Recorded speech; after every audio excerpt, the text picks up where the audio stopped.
بسم اللہ الرحمن الرحیم۔ ناظرین، شام یا کربلا کا نام آتے ہی دلوں پر ایک جھٹکا سا ضرور لگتا ہے۔ شام میں وہ کچھ ہوا جو کبھی چشم فلک نے دیکھا ہی نہ تھا۔ ہم نے ایک واقعہ پڑھا تھا شجر طوبہ میں کہ جب امیر تیمور نے شام پر قبضہ کیا تو محب اہل بیت ہونے کی وجہ سے اس کے دل میں خلجانی کیفیت تھی۔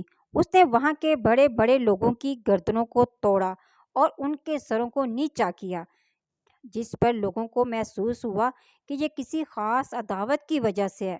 چنانچہ ان لوگوں نے کوشش کی کہ کسی طرح اس کے غصے کو کم کیا جائے۔ آخر میں یہ طے ہوا کہ اس سے اگر قرابت پیدا ہو جائے تو شاید اس کی یہ کیفیت بدل جائے۔ چنانچہ طے کر کے وہاں کے بڑے بڑے آدمی آئے اور انہوں نے یہ کہا کہ اس شہر میں سب سے بڑا اور شریف ترین گھرانہ ہمارے بادشاہ کا ہے جو یہاں پر حکومت کر رہا ہے۔ ہم یہ چاہتے ہیں کہ اس کی لڑکی سے آپ عقد کر لیں۔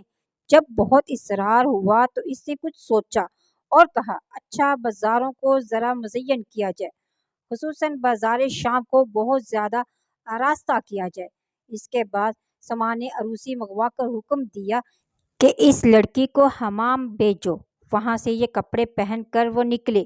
پھر اس نے اپنے ایک ملازم کو حکم دیا کہ ایک لاغر سا اونٹ اس حمام کے دروازے پر لے جاؤ۔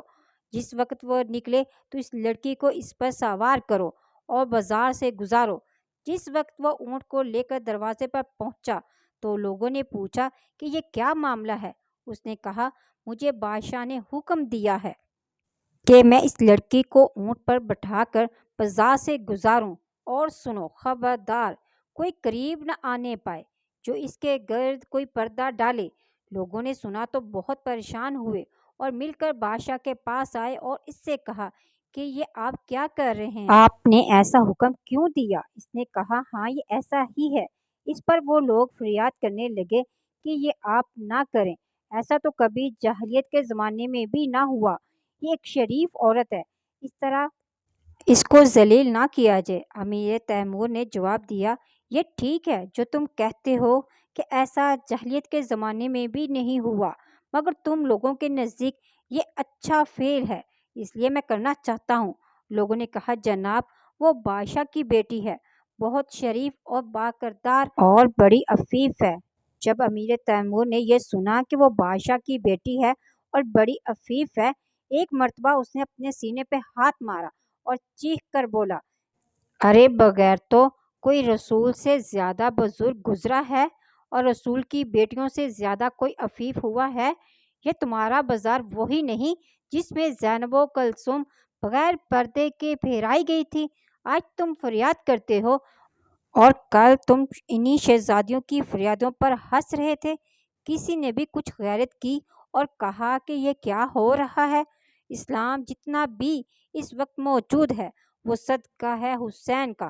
آپ کی شہادت کے بعد لوگوں کی آنکھیں کھل گئی اور وہ سمجھنے لگے کہ یزید تو فاسق و فاجر ہے، اس کی بات کیسے حکم خدا اور رسول ہو سکتی ہے؟ اس کے بعد حق کا اعلان کرتی ہوئی شہزادیاں چلی گئی۔ ناظرین، امام زین العابدین علیہ السلام سے ایک شخص ملنے آیا، بیٹھ گیا، کچھ باتیں وغیرہ پوچھنے لگا۔ تھوڑی دیر کے بعد آپ نے غلام کو آواز دی کہ میرے لیے پانی لے آؤ، اور وہ پیالے میں پانی لے کر حاضر ہوا۔ پانی پر نظر پڑی اور آنکھوں سے آنسو جاری ہو گئے، اتنا روئے کہ پانی ممزوج ہو گیا۔ آپ نے دے دیا، دوسرا پیالہ لایا، پھر یہی کیفیت ہوئی۔ اس پر وہ شخص کہتا ہے، مولا آپ کب تک روئیں گے؟ تو آپ نے فرمایا، بھائی تو نے وہ کچھ نہیں دیکھا جو میں نے دیکھا ہے، تیرے اوپر وہ کچھ نہیں گزرا جو میرے اوپر گزر گیا۔ میں نے اپنی ماں بہنوں کو ردا کے بغیر دیکھا، اپنے چھوٹے چھوٹے بچوں کو پیاس سے العطش کہتے ہوئے ہلاک ہوتے ہوئے دیکھا۔ میرا باپ 3 دن کا بھوکا پیاسا دنیا سے اٹھ گیا۔ آخر وقت میں میرے باپ نے کہا، میں دنیا سے جا رہا ہوں، ایک گھونٹ پانی پلا دو، مگر آخر وقت میں کسی نے پانی نہ دیا۔ وہ شخص کہتا ہے، مولا یہ قتل اور شہادت تو آپ کی میراث ہیں۔ اس پر امام زین العابدین کی چیخ نکل گئی۔ فرماتے ہیں، ہاں بھائی، یہ قتل اور شہادت تو ہماری میراث ہے، مگر یہ بھی ہماری میراث ہے کیا ہماری ماں بہنیں بازاروں میں بغیر پردے اور ردا کے پھیرائی جائیں؟ ناظرین، امیر تیمور کے عمل پر اہل شام چیخ اٹھے، لیکن جب فاطمہ الزہرا سلام اللہ کی بیٹیاں بغیر ردا کے دربار میں پہنچی، جناب زینب نے خطبہ پڑھا کہ یزید نے کہا تھا کہ یہ کون کون بیٹیاں ہیں، بتلائیں۔ اس کہنے پر کیا کچھ ناگزری ہوگی کہ بھرے دربار میں یہ بتایا جا رہا ہے کہ یہ فلاں بی بی ہے اور وہ فلاں بی بی ہے۔ بتانے والے نے بتایا کہ وہ جو آخر میں سر جھکائے بیٹھی ہے وہ حسین کی بہن زینب ہے۔ یزید اپنی ظاہری فتح کے غرور میں اندھا ہو گیا تھا۔ اس نے ایک مرتبہ آواز دی کہ زینب، خدا کا شکر ہے تمہارا بھائی قتل ہوا اور تم سب اسیر ہو کر یہاں تک آئے۔ اتنا سننا تھا، جناب زینب سلام اللہ نے سر اٹھایا اور علی کی بیٹی کو جو جلال آیا اور علی کے لہجے میں فرمایا، یزید خاموش ہو جا، اس سے آگے نہ بڑھ، قتل ہماری میراث ہے۔ رہ گئی یہ بات کہ ہم قیدی ہوئے تو اس کا جواب تمہیں دینا ہوگا۔ جب میرے نانا پوچھے گا کہ میری بیٹیوں کو کیوں قید کیا گیا، اس کے بعد فرماتی ہیں، دربار والوں، تم ہمارا تماشا دیکھنے آئے ہو، کیا تمہیں پتہ نہیں میں کون ہوں؟ ارے تمہارے نبی کی بیٹی فاطمہ کی بیٹی زینب ہوں، اور یہ جو تمہارے سامنے کٹا ہوا سر ہے میرے مظلوم بھائی حسین کا سر ہے۔ یہ جو آپ نے فرمایا تو دربار والے رونے لگے، لوگوں کی آوازیں گریہ سے بلند ہوئی۔